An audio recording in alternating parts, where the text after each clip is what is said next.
Si l'État est fort, il nous écrase. S'il est faible, nous périssons. La phrase est de Paul Valéry. Dans le développement des sciences sociales, la sociologie de l'État a été historiquement la première manière d'aborder les activités publiques. Tous les fondateurs de la sociologie, Durkheim, Marx, Weber, pour ne citer qu'eux, ont proposé des analyses de l'État qui articulent la mise en place d'un État légal, la construction d'une administration professionnalisée et une réflexion sur la modernité économique, sociale et politique. Du coup, les sociologues se sont souvent opposés sur leur conception de l'État. Pour certains, l'État est un instrument de régulation de la société. Pour d'autres, il est un instrument d'oppression. Et pour d'autres encore, il est un petit peu tout ça à la fois. Salut. Aujourd'hui, je vous invite donc à découvrir un thème important de la sociologie, c'est la sociologie de l'État.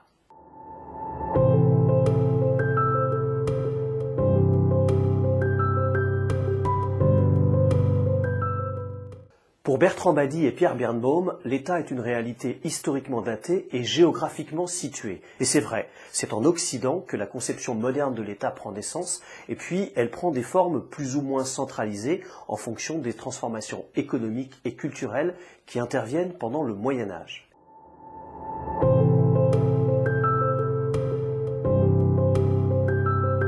La structuration effective de la forme moderne de l'État peut être repérée au XIIIe siècle, en France et en Angleterre. Elle s'accélère au XVIe siècle en même temps que la chrétienté se divise et que le développement économique s'accélère. Progressivement, le pouvoir politique s'affranchit de la tutelle religieuse et se présente comme le garant de l'ordre social. C'est l'État moderne.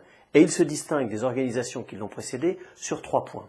Premier point, la centralisation de la coercition. Le chef de l'État, le roi dans un premier temps, mais c'est aussi valable pour ceux qui lui ont succédé, les empereurs ou les présidents, le chef de l'État donc, monopolise le pouvoir exécutif jusque-là entre les mains de ses vassaux, puis le pouvoir législatif est à son tour centralisé et organisé sur la base d'une constitution. Deuxième point, l'institutionnalisation. Concrètement, elle se traduit par une distinction entre le pouvoir et la personne qui l'exerce à un moment donné. Cette dissociation est amorcée sous la royauté, mais elle devient vraiment effective sous la République. Elle se généralise à l'ensemble des agents de l'État qui exercent un pouvoir, du coup, non pas à titre personnel, mais en raison de la fonction qu'ils occupent.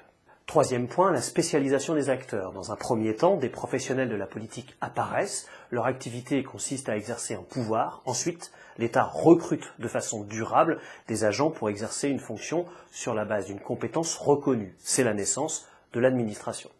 Parallèlement à tout ça, l'État se positionne par rapport à un sujet essentiel pour la vie en société, c'est la question de la violence. La fonction de l'État est de limiter et de canaliser la violence. Limiter et canaliser, je crois que c'est important de préciser ces 2 termes. Limiter, il est le seul habilité à l'exercer. L'État moderne détient, pour reprendre la formule de Max Weber, le monopole de la violence légitime. Canaliser, sa propre violence doit être strictement encadrée par des textes de loi. En aucun cas, elle ne peut être discrétionnaire. Et c'est à cette double condition que la population peut reconnaître à l'État le droit de punir un criminel, de lever l'impôt, d'interdire une manifestation sur l'espace public, etc.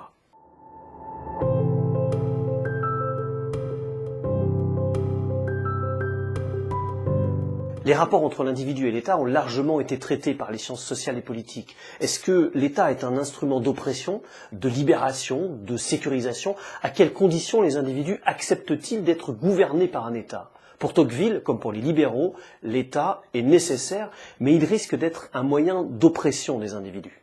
La première solution préconisée par les penseurs libéraux pour empêcher l'État de devenir un appareil oppressif, c'est d'installer un État de droit. Pour mériter cette appellation, un État doit être lui-même soumis au droit, mais il doit aussi s'abstenir de le manipuler. Dans un État de droit, le gouvernement s'interdit de transformer les lois, et tout particulièrement la Constitution, dans le but de faciliter ses propres projets politiques.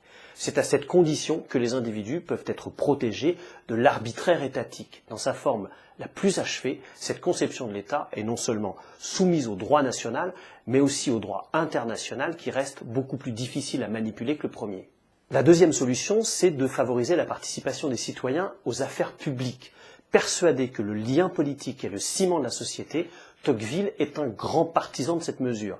Il préconise une décentralisation qui rapproche les lieux de pouvoir des citoyens et leur permet de participer aux décisions. Il propose aussi le développement d'associations qui, en regroupant les individus, leur donnent plus de poids face à l'État. Pour lui, une citoyenneté active permet à la fois de lutter contre l'isolement des individus et de faire reculer l'oppression étatique. La critique anarchiste est encore plus radicale que celle des libéraux. Elle rejette carrément le principe même d'une autorité de l'homme sur l'homme.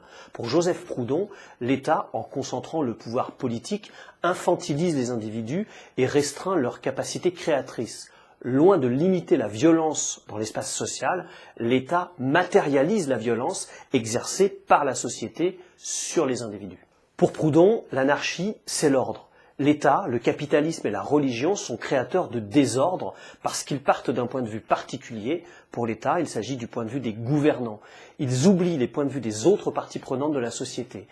Être gouverné, je cite Proudhon, c'est être gardé à vue, inspecté, espionné, dirigé, légiféré, réglementé, parqué, endoctriné, prêché, contrôlé, censuré, commandé par des êtres qui n'en ont ni le titre, ni la science, ni la vertu. Quoi qu'il en soit, et quelles que puissent être les conceptions du rapport entre l'État et les individus, l'État peut être défini comme un système de domination caractérisé par la formation d'institutions autonomes de la société, dotées de moyens d'exercice de la souveraineté sur un territoire et sur sa population. Ce qui fonde un État, c'est la coïncidence d'une communauté, d'un territoire, d'une autorité, d'une légitimité et d'une administration. Pour autant, le concept d'État n'est pas universel. L'État n'est pas le cadre naturel de l'activité politique. Un pouvoir politique ne prend pas forcément la forme d'un État. Ce qui définit l'État, c'est une série de monopoles qui se sont imposés progressivement en maîtrisant les résistances. Le processus d'étatisation de la société est justement l'histoire de ces résistances. Voilà, j'espère vous avoir donné envie d'en savoir plus sur le sujet, de découvrir ou de redécouvrir Weber, Tocqueville, Proudhon et quelques autres. Je vous donne rendez-vous très bientôt pour aborder un nouveau thème. D'ici là, portez-vous bien. Salut!